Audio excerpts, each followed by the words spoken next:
Silakan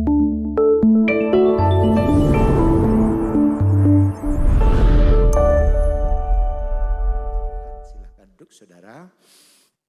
Salam sejahtera bagi kita semua. Selamat pagi. Kasih karunia Tuhan kita rasakan sepanjang minggu. Kalau sampai saat ini kita ada, ini sungguh berkat Tuhan, ini sungguh cinta Tuhan dan kemurahan Tuhan. Baik, tema khotbah saat ini, jadilah pewujud impian orang lain. Jadilah pewujud impian orang lain. Nah, sebelum kita bahas tema ini, saudaraku, kita lihat ayatnya di dalam Galatia pasal yang ke-6. Tentu ayat ini tidak asing lagi bagi kita ya. Di dalam Galatia pasal yang ke-6 ayat yang ke-7. Jangan sesat, Allah tidak membiarkan dirinya dipermainkan. Karena apa yang ditabur orang, itu juga yang akan dituainya. Apa yang ditabur orang, itu juga yang akan dituaiannya. Saudara, satu kebenaran firman Tuhan yang tidak pernah lapuk. Satu kebenaran firman Tuhan yang tidak pernah lekang, usang dengan waktu. Walaupun mungkin dunia yang kita bangga-banggakan ini sudah semakin tua. Yaitu apa? Hukum tabur tuai. Dengan jelas tadi mengatakan karena apa yang ditabur orang itu juga yang akan dituainya. Saya rindu kita semua yang hadir pada saat ini memiliki prinsip ini. Mengapa, saudaraku? Kalau saudara dan saya memiliki satu prinsip bahwa apa yang kita akan tabur satu saat akan kita tuai, maka saudaraku, mulai detik ini, mulai saat ini, kita akan berusaha menabur hal-hal yang baik. Amin, saudara. Kita akan berusaha menabur hal-hal yang memberikan inspirasi, memberikan semangat, memberikan dorongan kepada orang lain, membuat orang lain sukses, membuat orang lain meraih apa yang diharapkan, apa yang diimpikan. Mengapa? Karena apa? Apa yang kita tabur, kita akan tuai. Tadi pagi saya sudah katakan, kalau saudara ingin memiliki satu kebahagiaan, hal pertama yang harus kita lakukan, berusahalah membahagiakan orang lain dulu. Kalau saudara ingin berkembang, berusahalah mendorong orang lain untuk maju dulu. Karena apa? Prinsip ini, apa yang kita tabur, itu juga yang akan kita tuai. Sekali lagi, ketika prinsip ini tertanam di dalam hati kita, wow, maka kita akan berusaha bagaimana kita menabur hal-hal yang baik, menabur hal-hal yang luar biasa. Coba kita lihat ayatnya di dalam Amsal pasal 11 ayat 18. Orang fasik membuat laba orang sia-sia. Tetapi siapa menabur kebenaran, mendapat pahala yang tetap. Siapa menabur kebenaran, mendapat pahala yang tetap. Nanti kita akan melihat, saudaraku, contoh satu pribadi yang telah mewujudkan impian orang lain. Satu pribadi yang telah mewujudkan harapan orang lain. Akhirnya apa? Orang itu pun dia sendiri mengalami sesuatu yang luar biasa. Yaitu mendapatkan apa yang dia impikan. Mendapatkan apa yang dia wujudkan. Karena apa?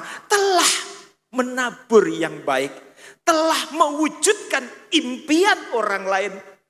Dia sendiri mengalami apa yang diimpikan.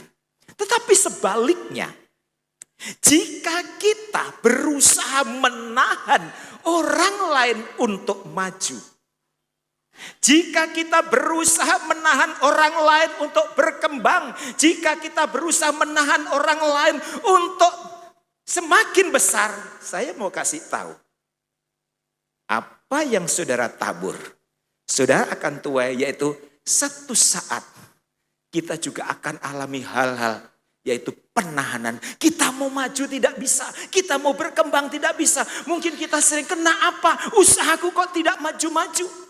Kenapa karirku kok tidak berkembang? Sementara teman-teman sejawatku, wah mungkin jabatannya sudah tinggi. Mungkin tanpa kita sadari, kita telah menabur sesuatu yang tidak baik. Menabur, menahan orang lain untuk maju, menahan orang lain untuk berkembang. Jadi ini saudaraku, saya terlalu yakin kalau prinsip ini ada dalam hidup kita, mulai saat ini kita akan mengambil satu keputusan. Tuhan, aku mau menabur yang baik. Amin, saudara. Aku mau menabur, mendorong orang lain untuk maju. Aku berusaha memenuhi orang-orang lain untuk semakin dia semakin berkembang. Semakin hari semakin maju. Kita lihat satu contoh. Bagaimana kalau kita sampai menabur hal-hal yang tidak baik, kita sendiri juga menuai yang tidak baik. Tentu saudara ingat dalam kisah di dalam kitab Daniel.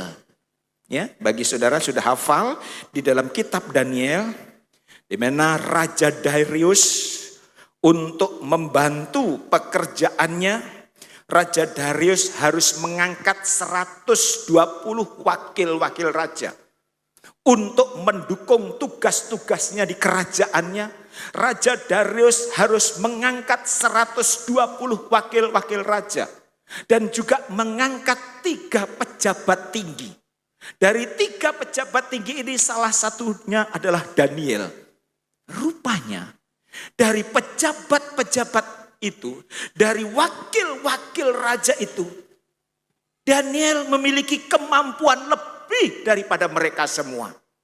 Daniel memiliki keistimewaan daripada mereka semua. Sehingga apa yang dilakukan oleh 120 wakil-wakil raja dan pejabat-pejabat yang lain, dia berusaha menghambat reputasi Daniel. Dia menghambat bagaimana Daniel tidak maju. Dia menghambat bagaimana Daniel tidak bisa terus bergerak naik. Akhirnya apa? Dia membuat trik bagaimana caranya.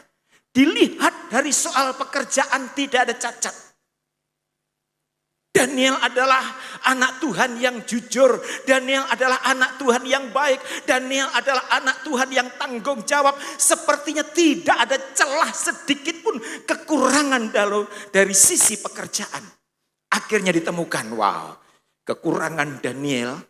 Ini menurut orang dunia, kekurangan Daniel, dia dekat dengan Tuhan. Menurut orang dunia, kekurangannya dekat dengan Tuhan. Padahal dekat dengan Tuhan itu baik. Amin, saudara. Dekat dengan Tuhan itu baik. Memiliki hubungan dengan Tuhan itu baik. Tetapi kalau menurut orang dunia, ngapain kamu setia beribadah? Ngapain kamu rajin masuk gereja? Itu penilaian orang dunia. Akhirnya inilah yang dijadikan senjata untuk menghambat karir daripada Daniel. Lapor sama raja. Akhirnya raja membuat satu keputusan. Barang siapa yang selama 30 hari memohon kepada siapapun selain kepada raja, masuk dalam gua singa. Wow. Siapa yang tidak takut, saudaraku? Masuk di dalam gua singa. Itulah trik yang dilakukan oleh 120 wakil-wakil raja. Itulah strategi untuk menghambat pejabat-pejabat untuk menanggulangi, menghambat karir daripada Daniel. Mereka telah menabur yang tidak baik. Mereka telah menabur, menghambat orang lain untuk maju. Akhirnya apa? Apa Daniel berhenti karirnya? Walaupun Daniel sempat masuk ke dalam gua singa, apakah karir Daniel berhenti? Tidak. Dan bahkan 120 wakil raja dan pejabat-pejabat tinggi yang telah menabur menghambat karir daripada Daniel, justru orang-orang ini yang stop, tidak bisa maju lagi. Karena apa? Kita lihat ayatnya. Daniel pasal 6 ayat 25. Raja memberi perintah, lalu diambillah orang-orang yang telah menuduh Daniel dan mereka dilemparkan dalam gua singa. Baik mereka maupun anak-anak dan istri-istri mereka. Belum lagi mereka sampai dasar gua itu, singa-singa itu telah menerkam mereka, bahkan meremukkan tulang-tulang mereka. Saudara, kita lihat di sini. Dia punya rencana bagaimana menghambat perkembangan karir daripada Daniel. Bukan Daniel yang terhambat. Dia telah menabur yang tidak baik. Dia telah menabur hal yang jahat. Akhirnya apa? Dia menuai.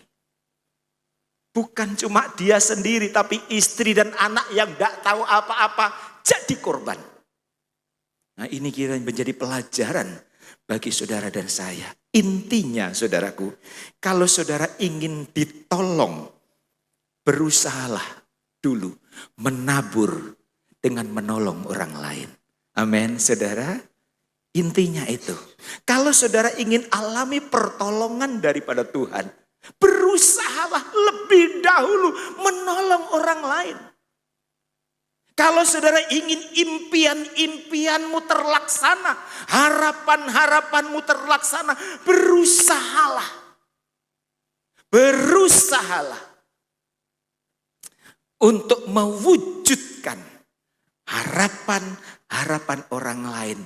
Ini prinsip dunia tidak masuk akal, saudaraku. Ini kalau orang dunia tidak masuk akal, tetapi ini firman, kita mau belajar ke arah sana. Saya ingin kita semua setingkat lebih maju, setingkat lebih dewasa, setingkat lebih baik dari hari ke hari. Amin, saudaraku. Ingat, apa yang kita tanam, apa yang kita tabur, kita yang akan tuai. Ini ingat ini. Satu saat, kalau tidak salah saya pernah menceritakan kisah ini.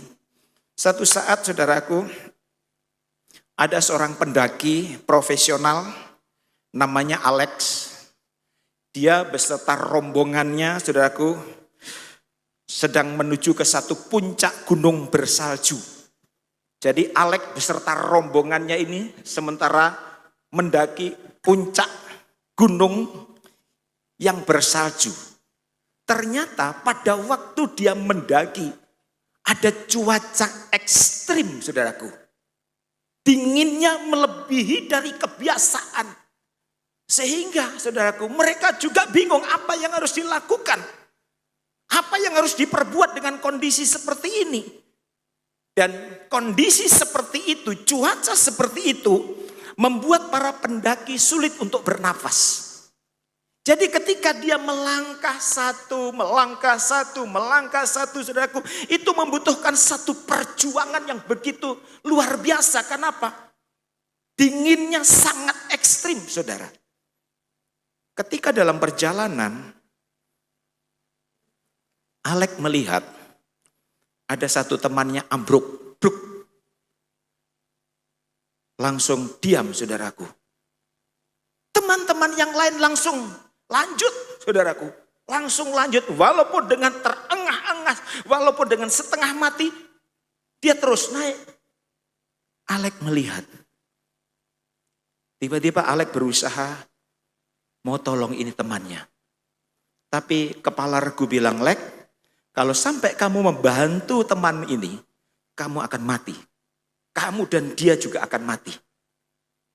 Alex sempat berpikir, sempat merenungkan perkataan dari ketua regu ini.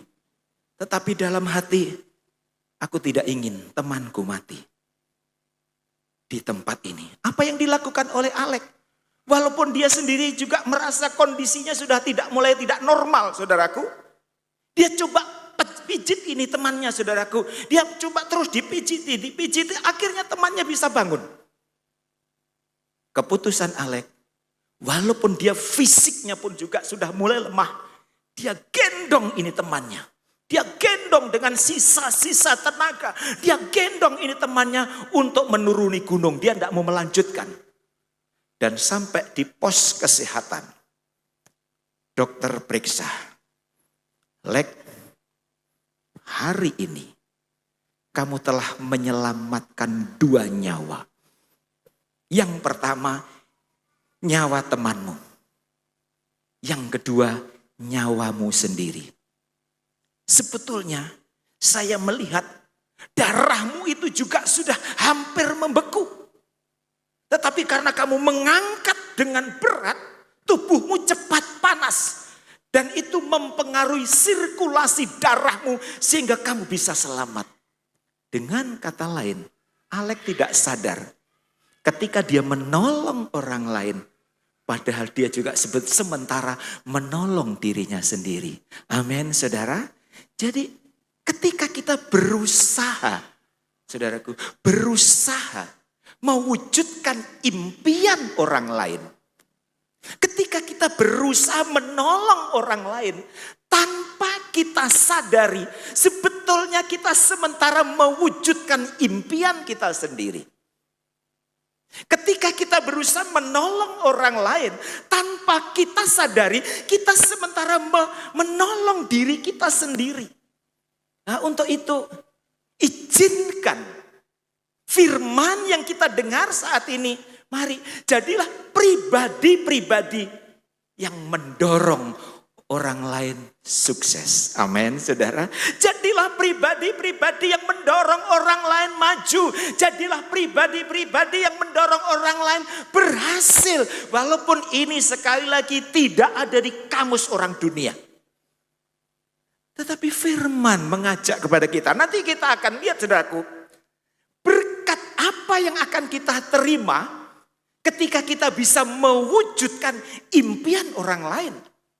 Berkat apa yang akan kita terima ketika kita bisa mendorong orang lain untuk maju, mendorong orang lain untuk berkembang, mendorong orang lain untuk bertumbuh. Nanti kita akan lihat.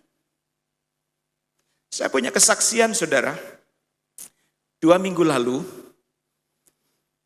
ada anak Tuhan dari Jakarta, tiba-tiba telepon sama saya, Pak Pendeta Rudi, apakah ada hamba-hamba Tuhan di Flores yang perlu dibantu? Saya langsung jawab, ada Bu. Langsung saya daftar. Setahu saya, ini ada 14 pendeta di daratan Flores yang perlu dibantu. Saya kirim lewat WA, ini nama-namanya. Lalu saya langsung menghubungi 14 pendeta ini. Tolong hubungi ibu ini. Tapi sebelumnya WA dulu karena tidak dikenal. Jangan langsung telepon, WA dulu. Nama saya pendeta ini Bu, pelayanan di sini, hubungi. Oke. Apa yang terjadi? Tiba-tiba satu-satu pendeta WA sama saya, Om, terima kasih. Saya dapat berkat dari ibu ini 1,5 juta. Om, terima kasih.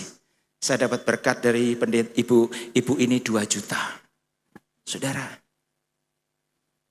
mereka diberkati Tuhan. Saya tidak dapat, saudaraku. Tapi saya merasa ada kebahagiaan yang tidak ternilai yang saya terima. Saya tidak mengeluarkan uang sepeser pun. Tetapi informasi yang saya berikan itu dapat memberkati hamba Tuhan lain. Amin, saudara. Ada begitu banyak yang bisa kita kerjakan untuk mendorong orang lain diberkati. Ada begitu banyak yang bisa kita kerjakan untuk mendorong orang lain memperoleh impiannya, memperoleh harapannya. Gunakan kesempatan ini. Ingat, hukum tabur tuai tetap berlaku sampai detik ini. Ketika kita mendorong orang lain diberkati, bersiaplah. Tuhan siap memberkati saudara. Amin, saudara. Ketika saudara mendorong orang lain untuk maju, untuk berkembang, bersiaplah. Tuhan siap memberkati saudara, mendorong saudara untuk berkembang, untuk maju. Nah, inilah yang diharapkan Tuhan. Saya tidak memberi apa-apa, saudaraku. Hanya memberikan informasi saja. Tetapi saya bersyukur. Saya bersyukur mereka, teman-teman saya, diberkati Tuhan. Jadi dalam kehidupan kita sehari-hari banyak hal yang bisa kita buat untuk orang lain maju, untuk orang lain diberkati. Banyak hal, saudaraku. Tentu kita ingat siapa itu Paulus. Dia adalah seorang rasul yang punya latar belakang jahat. Punya latar belakang tidak baik. Tetapi saudaraku, karena temannya yang memperkenalkan Paulus, yaitu Barnabas, kepada rasul-rasul, Paulus cepat diterima oleh rasul-rasul yang lain. Karena apa? Ketika Rasul Paulus ingin menggabungkan diri kepada rasul-rasul, mereka tidak mau terima. Karena rasul-rasul atau murid-murid yang lain tahu siapa ini Saulus. Rasul-rasul lain tahu siapa ini Paulus, dia penjahat. Itulah sebabnya ketika Rasul Paulus ingin menggabungkan diri, walaupun sudah bertobat, dia mikir, teman-temannya mikir. Coba kita lihat ayatnya. Di dalam Kisah Para Rasul, pasal yang ke-9, ayat yang ke-26. Setibanya di Yerusalem, Saulus mencoba menggabungkan diri kepada murid-murid. Tetapi semuanya takut kepadanya. Karena mereka tidak dapat percaya bahwa ia juga seorang murid. Murid-murid takut karena Paulus terkenal kejahatannya. Mereka tidak percaya dengan pertobatan Saulus. Mereka tidak percaya kalau Saulus sudah lahir baru. Mereka tidak percaya kalau Saulus sudah dibaptis. Tidak percaya, saudaraku. Tetapi ada satu rasul yang mencoba menjembatani pengaruhnya.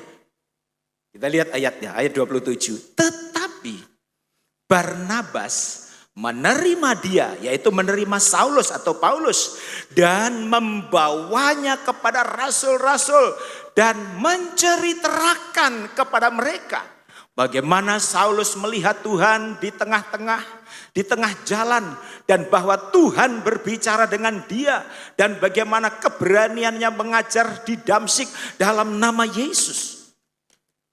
Barnabas membela Paulus. Sementara Paulus tidak diterima, sementara Paulus ditakuti, Barnabas membela Paulus. Barnabas menceritakan, saudaraku, hal-hal yang baik tentang Paulus.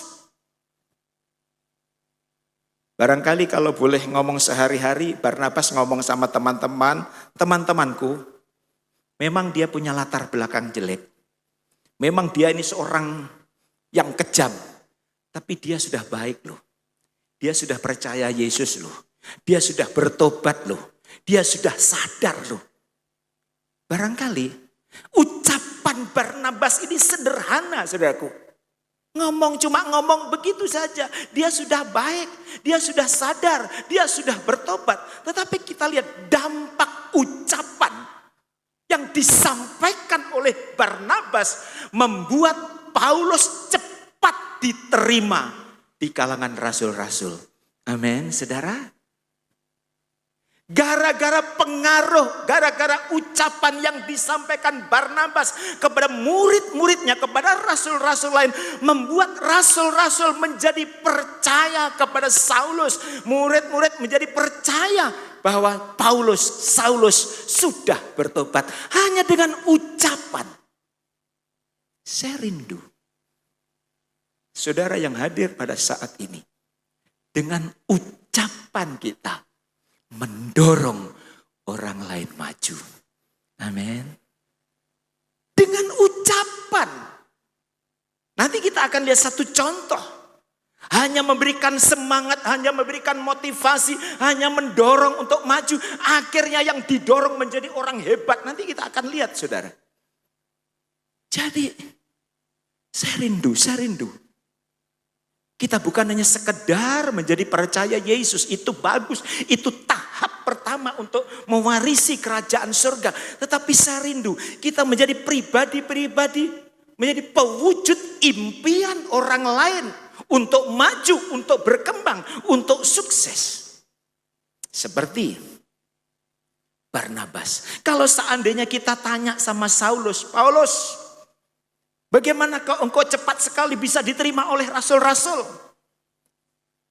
Pasti Paulus akan bilang, gara-gara temanku Barnabas ini, aku cepat diterima oleh rasul-rasul. Barnabas, sementara kalian semua takut, sementara kalian tidak mau terima, tapi Barnabas menerima aku. Gara-gara dia membuat aku semakin dekat dengan teman-teman. Membuat aku cepat diterima oleh rasul-rasul. Nah ini saudaraku, gunakan pengaruhmu.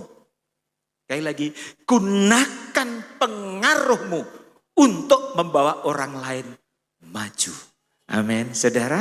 Kita semua punya pengaruh. Di dalam diri saudara ada potensi, ada kemampuan, ada bakat, ada talenta, ada karunia. Gunakan semuanya itu untuk mendorong orang lain berkembang. Untuk mendorong orang lain maju, mendorong orang lain diberkati. Saudara tahu, saya sangat bersyukur. Saya sangat bersyukur teman-teman saya mendapatkan berkat. Saya sangat bersyukur. Hanya menceritakan, dia pelayanannya begini, sekian jemaatnya sekian, begini. Saya menceritakan kepada anak Tuhan ini. Dan akhirnya apa? Mereka diberkati Tuhan. Masuk di rekeningnya mereka masing-masing, bukan lewat saya. Ayo, banyak hal yang bisa kita buat. Membuat orang lain maju, membuat orang lain berkembang. Biasanya pengerja-pengerja yang membantu di gereja ini, saudara, mungkin saudara heran. Sementara kalau di gereja-gereja lain, itu pengerja sampai 3 tahun, 4 tahun, 5 tahun bahkan lebih. Kenapa kok di sini kok cuma 1 tahun, maksimum 2 tahun? Karena apa? Saya ingin mereka juga memiliki masa depan. Saya masih membutuhkan mereka untuk membantu pelayanan di sini. Tetapi kalau ada sidang kosong atau ada perintisan, saya langsung lepas. Saya ingin mereka juga memiliki masa depan. Walaupun saya masih membutuhkan tenaganya. Tapi saya ingin mereka juga memiliki masa depan. Sebelum mereka saya lepas, saya selalu pesan. Kebanggaan Om, sukacita Om, kalau melihat kamu berhasil. Bahkan mungkin lebih dari saya, itu puji Tuhan. Kebanggaan saya, kalau engkau berhasil, engkau bertahan di dalam pelayanan. Itu lebih dari cukup. Saya dorong mereka, saya berikan motivasi-motivasi di dalam melayani Tuhan. Harapan, dan saya bersyukur saudaraku. Luar biasa, ada beberapa yang berhasil saudaraku. Nah ini saudaraku, ayo gunakan potensi, kemampuan, talenta yang dititipkan Tuhan kepada kita untuk membuat orang lain berhasil, untuk membuat orang lain sukses. Ada satu contoh lagi, kalau saudara melihat di dalam kitab Ester. Di situ ada satu contoh, setelah Ratu Wasti ditolak, maka Raja Ahasveros, saudaraku, mencari pengganti ratu. Mordekai punya keponakan namanya Ester. Mordekai mendorong Ester. Ini pumpung ada pemilihan ratu. Kamu coba daftar. Kamu coba. Pada awalnya saudaraku, Ester enggan. Karena dia sadar dia punya latar belakang. Sementara kontestan lain, saudaraku, dia punya latar belakang hebat. Lawan-lawannya punya latar belakang hebat. Barangkali lebih cantik, barangkali lebih segalanya dibandingkan dengan Esther. Makanya ketika dikasih tahu Mordekai, coba kamu mencalonkan diri jadi ratu. Apa yang dilakukan oleh Mordekai? Dia mendorong, kamu tidak usah takut. Kamu pasti bisa. Kamu bisa, kamu yang akan dipilih. Mordekai memberikan inspirasi, Mordekai memberikan semangat, mendorong untuk Esther maju. Mordekai memberikan inspirasi untuk mewujudkan impian daripada Esther terus. Dan akhirnya Esther pede. Dan singkat cerita, Esther menjadi ratu. Awalnya enggan, awalnya ogah-ogahan, tapi dorongan, motivasi, kata-kata yang menguatkan, kata-kata yang membangun, yang membuat Esther menjadi yakin dia akan menang. Dan faktanya memang dia menang. Kalau seandainya kita tanya, Esther, apa rahasianya? Engkau kok bisa menjadi ratu padahal latar belakangmu tidak terlalu mendukung? Pasti Esther menjawab, gara-gara Mordekai. Mordekailah yang mendorong aku untuk maju. Mordekailah yang memberikan semangat.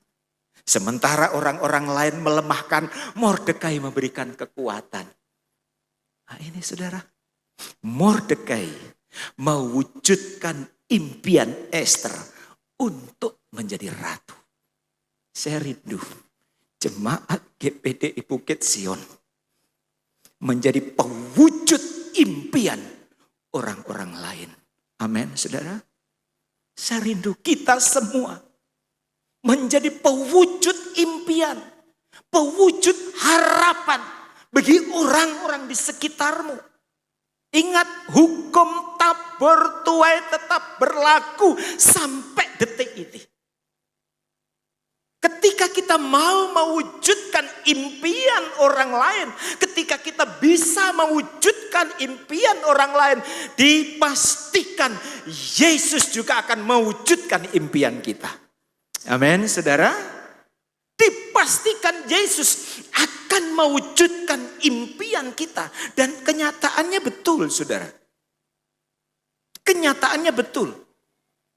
Mordekai telah menabur. Mordekai telah memberikan semangat, telah memberikan inspirasi, telah mendorong Esther untuk menjadi ratu. Akhirnya apa? Bukan hanya Esther yang mewujudkan impiannya. Mordekai pun juga mendapatkan hal yang sama. Impiannya terwujud. Kita lihat ayatnya. Di dalam Esther pasal 6 ayat yang ke-10. Maka titah raja kepada Haman, segera ambillah pakaian dan kuda itu seperti yang kau katakan itu. Dan lakukanlah demikian kepada Mordekai, orang Yahudi yang duduk di pintu gerbang istana. Sepatah kata pun janganlah kau lalaikan daripada segala yang kau katakan itu. Ayat 11. Lalu Haman mengambil pakaian dan kuda itu, dan dikenakannya pakaian itu kepada Mordekai. Kemudian diaraknya Mordekai melalui lapangan kota itu, sedang ia menyerukan di depannya, beginilah dilakukan kepada orang yang raja berkenan menghormatinya. Mordekai tidak nyangka. Mordekai tidak nyangka, saudaraku, kalau dia harus naik kuda yang biasa ditunggangi raja dan diarak. Tidak nyangka. Tetapi kalau kita mengerti kebenaran firman, kita tidak heran. Mengapa kok sampai Mordekai bisa meraih apa yang diharapkan? Mengapa Mordekai kok sampai meraih apa yang diimpikan? Kenapa? Dia telah menabur. Amin. Dia telah mewujudkan mewujudkan impian daripada Ester, maka Tuhan menjamin impiannya pun juga terwujudkan. Sekali lagi, kalau saudara dan saya berusaha mewujudkan impian orang lain, berusaha mendorong orang lain untuk maju, mendorong orang lain untuk berkembang, saya terlalu yakin Yesus akan menjamin kita, impian kita. Mari kita jadi anak-anak Tuhan seperti Barnabas, Mordekai di hari-hari ini. Saya rindu saudaraku, dengan ucapan kita membuat orang lain punya semangat. Dengan ucapan kita membuat orang lain punya gairah hidup. Ayo kita memiliki satu tekad. Tuhan, aku di sini harus jadi berkat. Aku di sini harus menjadi penggenap-penggenap firman, mewujudkan impian orang lain. Aku ingin mengeluarkan buah yang dapat dinikmati oleh orang lain.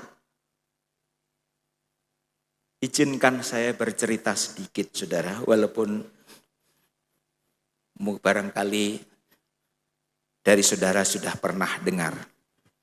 Saya dari keluarga sederhana, saudara. Jujur saja, saya dari keluarga yang sangat sederhana. Sampai orang tua saya tidak mampu menyekolahkan saya sampai tamat SMA. Saking sederhananya. Tetapi di tengah-tengah kesulitan orang tua saya, ada satu keluarga Tionghoa dari Kediri mengangkat saya. Sampai saya tamat SMA. Bahkan kalau saya mau disekolahkan lebih dari itu. Orang pertama yang mendorong saya untuk maju. Dan sampai detik ini saya tidak akan lupa. Kemarin pada waktu Lebaran saya sempatkan pergi ke keluarga ini. Yang kedua, pelatih bulu tangkis. Yang membuat saya bisa main bulu tangkis walaupun tidak sehebat orang-orang teman-teman hebat saudaraku. Tetapi gara-gara saya bisa main bulu tangkis dimanapun saya berada. Ketika saya praktek di Maluku, ketika saya praktek di Kalimantan, ketika saya melayani di Sulawesi Utara, bahkan sampai di Labuan Bajo, lewat bulu tangkis saya gampang dikenal. Dan saya bisa menceritakan firman Tuhan lebih mudah. Orang-orang inilah yang mendorong saya untuk maju. Orang-orang inilah saudaraku yang mendorong saya untuk saya sampai detik-detik ini. Dan yang ketiga, seorang pembantu rumah tangga namanya Ibu Purnomo. Dia pembantu rumah tangga, gajinya pada waktu itu 70.000 satu bulan. Tahun 90. Gajinya cuma 70.000. Tetapi ibu rumah tangga ini saudaraku rela melepaskan uangnya 45.000 per bulan untuk menyponsori saya sekolah Alkitab. Saudara, mereka-mereka di luar keluarga inti saya yang telah membuat saya sampai saat ini ada sebagaimana ada. Mereka orang-orang yang saya rasa tidak terlalu hebat saudaraku.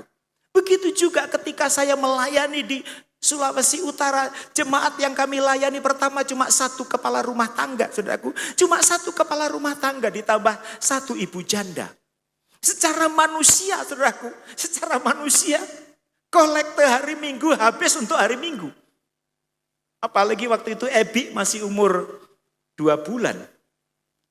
Tetapi ada satu anak Tuhan, keluarga yang Tuhan gerakkan untuk terus mendukung pelayanan saya sampai saya bisa mandiri.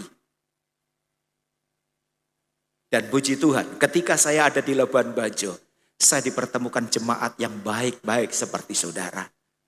Mari saudaraku, potensi, kemampuan, berkat yang Tuhan titipkan dalam hidup kita, gunakan untuk kemajuan orang lain juga. Amin, saudara. Amin. Seperti yang lalu saya katakan, biarlah berkat yang kita terima jangan hanya kita tabung, tetapi juga kita harus tabur untuk hormat dan kemuliaan nama Tuhan. Amin, saudara. Inilah kerinduan Tuhan. Inilah harapan Tuhan bagi kita. Sekali lagi, ketika kita mewujudkan impian bagi orang lain, saya kasih tahu, Yesus akan mewujudkan impianmu. Yesus akan mewujudkan impianmu. Saya sangat salut dengan pernyataan 3 pemuda Ibrani, Sadrak, Mesak, dan Abednego. Ketika dia dalam ancaman, dia ngomong begini, ya Raja, Tuhanku pasti menolong saya. Tuhanku pasti menolong saya. Tetapi perlu Raja ketahui, seandainya Tuhanku tidak mau menolong saya tetap tidak akan mau menyembah patung yang Tuhanku dirikan. Wow, saudara, komitmennya begitu dahsyat. Alangkah hebatnya, alangkah dahsyatnya. Komitmen ini juga ada pada kita. Bisa enggak? Bisa enggak kita berkata, Yesus pasti akan memberkati aku. Yesus pasti akan mendorong aku untuk maju, untuk berkembang. Tetapi seandainya Yesus tidak memberkati aku mau tetap mendorong orang lain untuk maju. Seandainya Yesus tidak memberkati aku mau tetap mendorong orang lain untuk berkembang, mendorong orang lain untuk maju. Wah, kalau hal ini terjadi dalam hidup kita itu luar biasa. Ayo, seberapa talenta yang Tuhan titipkan dalam hidupmu? Seberapa kemampuan, berkat yang Tuhan titipkan, karunia yang Tuhan titipkan dalam hidupmu? Gunakan untuk kemuliaan Tuhan. Gunakan selagi masih ada kesempatan. Gunakan untuk kemuliaan nama Tuhan. Ingat, apa yang kita kerjakan saat ini, saudaraku, itu tidak sia-sia. Ingat, hukum tabur tua itu tetap berlaku. Ayat yang terakhir, kita lihat di sini. Wahyu pasal 14 ayat 13. Dan aku mendengar suara dari surga berkata, tuliskan, berbahagialah orang-orang mati yang mati dalam Tuhan sejak sekarang ini. Sungguh kata Roh, supaya mereka boleh beristirahat dari jerih lelah mereka. Karena segala perbuatan mereka menyertai mereka. Segala perbuatan mereka menyertai mereka. Kalau saat kita hidup ini sudah suka menabur, kalau di dalam hidup ini kita sudah suka mendorong orang lain untuk maju, mewujudkan impian orang-orang lain, Alkitab katakan perbuatan kita ini menyertai kita. Amin, saudara. Perbuatan baik yang kita lakukan semasa hidup ini menyertai kita terus. Ini kata firman, saudaraku. Untuk itu jangan berhenti mendorong orang lain untuk maju. Jangan berhenti mendorong orang lain untuk berkembang. Jangan berhenti menjadi pewujud impian orang lain. Ketika kita lakukan, Tuhan pastikan impian kita, harapan kita akan diwujudkan oleh Tuhan. Tuhan Yesus memberkati. Silakan pemain musik. Kiranya lewat firman Tuhan pada siang hari ini, ayo memotivasi kita, mendorong kita. Kalau mungkin selama ini kita memakai prinsip dunia, aku saja yang maju, aku saja yang berkembang, sementara yang lain tidak usah. Kita minta ampun sama Tuhan. Ingat, hukum tabur tuai masih berlaku.